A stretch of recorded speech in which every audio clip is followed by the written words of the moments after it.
Hi everyone, welcome back to my channel. My name is Emily and today we have my spring wrap-up.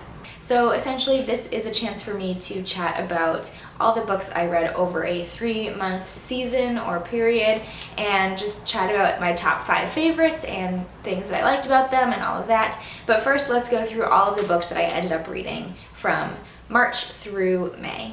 City of Bones by Cassandra Clare, which was 3.5 stars. The Subtle Knife by Philip Pullman, which I gave 3 stars.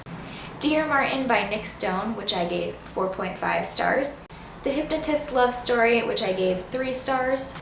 Every Heart a Doorway by Seanan McGuire, which I gave 4.5 stars. Sleeping Giants by Sylvain Neuvel, which I gave 4 stars. The Seven Husbands of Evelyn Hugo, which I gave 5 out of 5 stars. March by John Lewis and other various authors and illustrators, which I gave 4 stars. Nevermoor, The Trials of Morrigan Crow by Jessica Townsend, which I gave 5 stars. The Hating Game by Sally Thorne, which I gave 5 stars. The Oracle Queen, which is a novella within Queens of Fenburn by Kendare Blake, and I gave this 4 stars. Waking Gods by Sylvain Neuvel, which I gave 3.5 stars. Red Clocks by Leni Zumas, which I gave 4 stars. The Sea of Monsters by Riordan, which I gave 3 stars. Angels and Demons by Dan Brown, which I gave 4.5 stars. Burial Rites by Hannah Kent, which I gave 3.5 stars. Only Human by Sylvain Neuvel, which I gave 3.5 stars. Where Am I Now by Mara Wilson, which I gave 4 stars. All the Light We Cannot See by Anthony Doerr, which I gave 4 stars. To All the Boys I've Loved Before by Jenny Han, which I gave 2 stars. The Young Elites by Marie Lu, which I gave 4 stars. The Script of Dear Evan Hansen, which I gave 4 stars. When Dimple Met Rishi by Sandy Menon. And finally, The Astonishing Color of After by Emily X.R. Pan. Okay, so I read 25 books, which is insane to think about. I've read so much. Part of it is that I did discover audiobooks are great for my commute. And I also lost a lot of my carpool partners, so I drive by myself very often. Let's talk about my top 5 favorite books. Coming in at number 5 is Every Heart a Doorway by Seanan McGuire. This is the first book in the Wayward Children series. There are currently 3 books out with, I believe, 2 or 3 more on the way. It's a portal fantasy that follows children who have gone to other worlds, so through portals, kind of like Narnia or Alice in Wonderland. And these are places and worlds that feel very much like home to them while they're there. And when they come back, for whatever reason, they make it back into our world and they feel totally disoriented and like they just don't have a place anymore. It's really well written. It's so much more than I expected. It is a fantasy story, but there are also elements of mystery. I think that's probably more of like the meat of the story. It is a little scary. This book is also just wonderfully diverse, and Seanan McGuire does it so well. It doesn't feel like she's just trying to pack in a bunch of diverse characters, and I think that sometimes does happen. You get to a point where it's like, okay, is this person transgender because that's their character or for the sake of more diversity in the story? But it totally makes sense and is just flawlessly incorporated. There's a trans character, an asexual character, bisexual. Sexuality in general is openly discussed and not like frowned upon in any way. No one shies away from it, really. We also have characters from various racial and ethnic backgrounds, and so just overall, the diversity is just stunning, and I cannot wait to read the sequel, Down Among the Sticks and Bones, in June. I'm very, very excited for it. And number 4, I have Angels and Demons by Dan Brown. This is a series about Robert Langdon, who is a professor and symbologist at Harvard, which essentially means he knows a lot about language and symbols and like cultures that use that as their language. It is a little out there because he gets wrapped up in all kinds of high-profile murder cases and investigations, mostly because he is a professor of symbology and knows a lot about secret societies, and the two kind of go hand in hand and have a lot to do with the murders that we encounter in both of the books that I've read of the series so far. This book starts with Robert Langdon being summoned to Switzerland, I want to say, because there has been a murder at a big research facility. The victim is both a researcher and scientist, physicist within this department, this organization, but he's also a priest. And so Robert Langdon is brought in because there have been signs of the Illuminati left on the body, and he is a scholar of secret societies and symbology, so who better to summon than Robert Langdon himself. From there, we follow this mystery of who murdered the priest and why and what the motivation is, what's going to happen next. It is very intense. There's a lot of action in it. There's a little bit of a romance as well, which I was super into.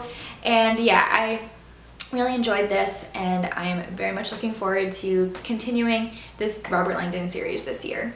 And number 3, Nevermoor, The Trials of Morrigan Crow by Jessica Townsend. This is just a really fun middle grade story. It follows our main character, Morrigan Crow, who is a cursed child.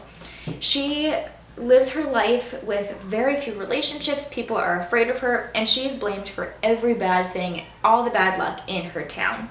She's also doomed to die on her 11th birthday, and so as the day approaches, she obviously is very upset and nervous and is not quite sure how to process what's happening. But at the very last second, the whimsical and hilarious character of Jupiter North swoops in and takes her away to Nevermoor. From there, Morrigan starts her life anew and is looking to join this society of really brilliant and very talented students.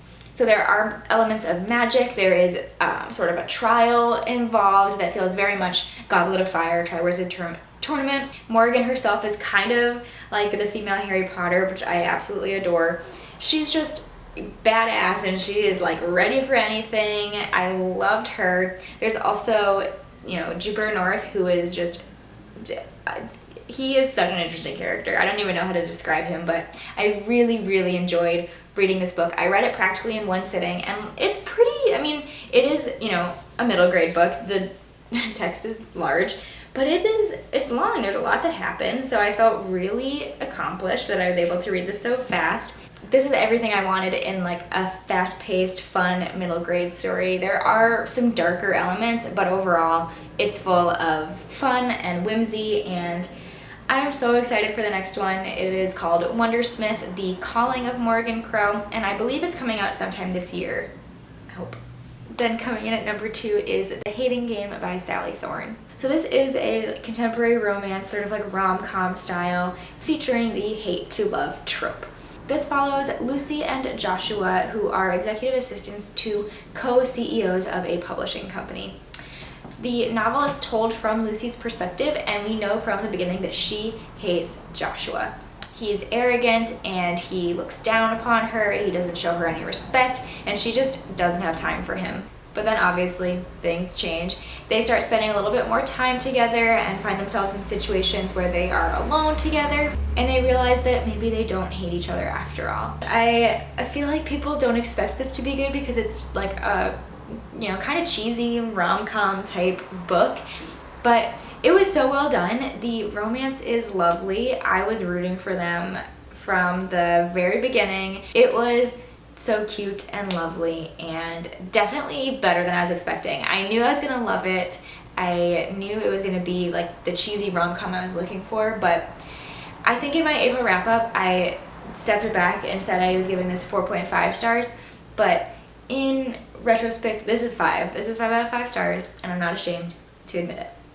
And finally, my favorite book that I read in spring, and probably my favorite one of the year so far, The 7 Husbands of Evelyn Hugo by Taylor Jenkins Reid.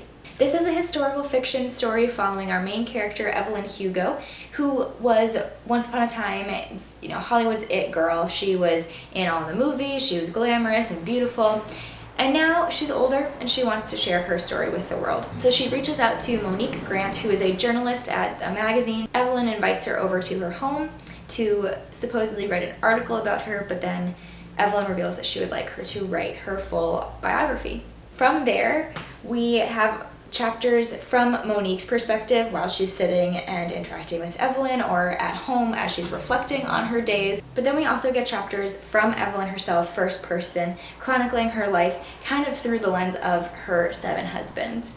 So it is beautiful and diverse. It is amazing, the diversity that is represented in a historical fiction novel, because you don't expect that. People make so many excuses for why there isn't diversity in historical fiction, but there are characters of color, there are characters who are gay and bisexual, we have lots of diverse relationships, we have some really great friendships as well.